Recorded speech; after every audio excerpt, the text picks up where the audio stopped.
Movie time plus চ্যানেলে সবাইকে স্বাগত। ক্রিস্টোফার নোলেনের দি অডিসি মুভির প্রথম ট্রেলারটা অবশেষে রিলিজ হয়েছে, আর আজকে আমি পুরো ট্রেলারের একদম শুরু থেকে শেষ পর্যন্ত বিশ্লেষণ করে দেখাবো। এখানে থাকছে সব হিডেন ডিটেলস, ইস্টার এগ আর এমন অনেক কিছু যেগুলো হয়তো আপনার চোখ এড়িয়ে গেছে। চলুন তাহলে শুরু করা যাক। ট্রেলারে ঢোকার আগে আজ একটু জেনে নিই এই গল্পটা আসলে কী নিয়ে। দি অডিসি, যেটা লিখেছিলেন হোমার, সেখানে বলা হয়েছে ইথাকার রাজা ওডিসিয়াসের গল্প। একজন বুদ্ধিমান ও সাহসী যোদ্ধা যিনি ট্রোজান ওয়ার শেষ হবার পর নিজের বাড়ি ফেরার জন্য 10 বছরের এক কঠিন যাত্রায় বের হন।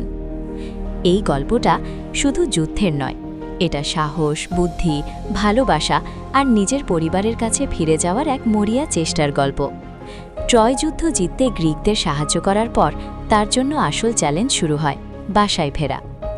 শোনা যাচ্ছে প্রোলগে দেখানো হবে সেই বিখ্যাত ট্রোজান হর্সের ভেতর থেকে তার বের হবার দৃশ্য, যা তাকে একজন কিংবদন্তি যোদ্ধা হিসেবে প্রতিষ্ঠা করে তার আসল সংগ্রাম শুরু হবার আগেই।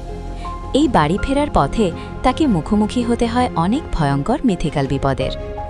একচোখা দৈত্য পলিফিমাস, যে তাকেই ও তার সঙ্গীদের গুহায় আটকে ফেলে। বাঁচার জন্য ওডিসিয়াস তাকে অন্ধ করে দেয়, কিন্তু এতে রেগে যায় তার বাবা, সমুদ্রের দেবতা পোসাইডন। তারপর আসে জাদুকরী সার্সি, যে তার সঙ্গীদের পশুতে পরিণত করে। আসে সাইরেনরা, যাদের গান এত সুন্দর যে নাবিকরা বিভ্রান্ত হয়ে মৃত্যুর দিকে ধাবিত হয়। আরও আছে স্কিলা আর ক্যারেবোডেস, একটা 6 মাথাওয়ালা গানব আর একটা মারাত্মক ঘূর্ণিবাগ, যেখানে তাকে কঠিন সিদ্ধান্ত নিতে হয়। এমনকি সে আন্ডারওয়ার্ল্ডেও যায় মৃত আত্মাদের কাছ থেকে পরামর্শ নিতে। এদিকে ইথাকায় তার পরিবারও সমস্যায় পড়ে।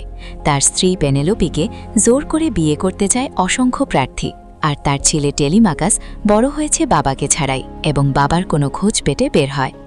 এই দুই দিকের গল্প, একদিকে সমুদ্রযাত্রা আর একদিকে বাড়ির অবস্থা, পুরো কাহিনীকে আরও টানটান করে তোলে। অবশেষে ওডিসিয়াস যখন ফিরে আসে, তখন সে ভিখারির ছদ্মবেশে নিজের রাজ্যে ঢোকে, নিজের পরিচয় গোপন রেখে ছেলের সাথে পরিকল্পনা করে এবং শেষে প্রমাণ করে সেই আসল রাজা। তারপর সে নিজের রাজ্য ও পরিবার ফিরে পায়। এবার আসি ট্রেলারে। শুরুতেই আমরা দেখি মরুভূমির মতো এক জায়গা, যেখানে যুদ্ধের পরে ছড়িয়ে আছে হেলমেট, ঢাল, বর্ষা। বালির মধ্যে পড়ে আছে একটা সম্পূর্ণ বর্ম, সম্ভবত ওডিসিয়াসেরই, কারণ অন্য দৃশ্যে ম্যাট ডেমনকে এটা পড়তে দেখা যায়। পাশে দাঁড়ানো ব্যক্তিটাও সম্ভবত সেই। এরপর আমরা দেখি সে মাথা নত করছে একজনের সামনে, সম্ভবত অ্যাগামেমনন, যিনি ছিলেন ট্রয় যুদ্ধের প্রধান কমান্ডার। এই চরিত্রে আছেন বেনি সেফটি। যদিও ওডিসিয়াস নিজেও রাজা, তবুও যুদ্ধের নিয়ম অনুযায়ী সে অ্যাগামেমননের অধীনে, তাই সম্মান দেখিয়ে মাথা নত করছে। এক ঝলকে দেখা যায় মেনেলাউসকেও, যিনি অভিনয় করেছেন জন বার্নথাল। তার স্ত্রী হেলেনকে অপহরণ করার কারণেই শুরু হয়েছিল ট্রয় যুদ্ধ। এরপর আমরা দেখি ওডিসিয়াস ও তার সৈনিকরা জঙ্গলের ভেতর দিয়ে যাত্রা শুরু করছে। তার ভয়েস ওভার শোনা যায়, বছরের পর বছর যুদ্ধের পর কেউই আমার আর আমার লোকদের বাড়ি ফেরার পথে বাধা হতে পারবে না। এই ডায়লগ তার আত্মবিশ্বাস দেখায়। তারা সত্য পৃথিবীর সবচেয়ে বড় যুদ্ধ জিতেছে, কিন্তু আমরা জানি সবকিছু এখনই খারাপের দিকে যাবে। বাড়ি শব্দটা বলার সাথে সাথে ট্রেলার কাট করে ইথাকার দৃশ্যে। এডিটিংটা দারুণ। একই সাথে এটা ইঙ্গিত দেয় দুই ধরনের বিপদের, সমুদ্রের যাত্রা আর বাড়ির সমস্যা।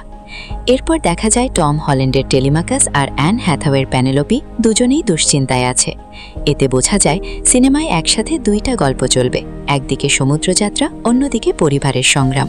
পেনেলোপিকে চাপ দিচ্ছে প্রার্থীরা, বিশেষ করে অহংকারী অ্যান্টিনাস, যাকে অভিনয় করেছেন রবার্ট প্যাটিনসন। এছাড়াও আছে বিশ্বাসঘাতন দাসী মেলান্থো মিয়াগত, যে প্রার্থীদের পক্ষ নিয়েছে। এরপর দেখা যায় সমুদ্রে নৌকা চালাচ্ছে ওডিসিয়াস, সে নিজেও তার টানছে। তার ভয়েস ওভার শেষ হয়, এমনকি আমিও না, মানে সে নিজেই একসময় বাধা হয়ে দাঁড়াতে পারে। এরপর আসে ট্রেলারের সবচেয়ে ভিজুয়াল দৃশ্য। সমুদ্র থেকে টেনে তোলা হচ্ছে বিশাল ট্রোজান হর্স।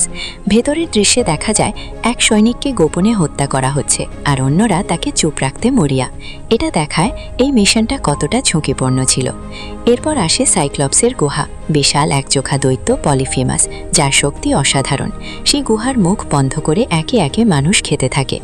ওডিসিয়াস বুদ্ধি খাটিয়ে তাকে মদ খাইয়ে অন্ধ করে আর ভেড়ার নিচে লুকিয়ে পালায়, কিন্তু নিজের অহংকারে সে নিজের নাম বলে দেয়, যার ফলে পোসাইডন তার বিরুদ্ধে প্রতিশোধ নেয়। একটা ভয়ঙ্কর দৃশ্যে দেখা যায় মৃত সৈনিকরা বালির নিচ থেকে উঠে আসছে।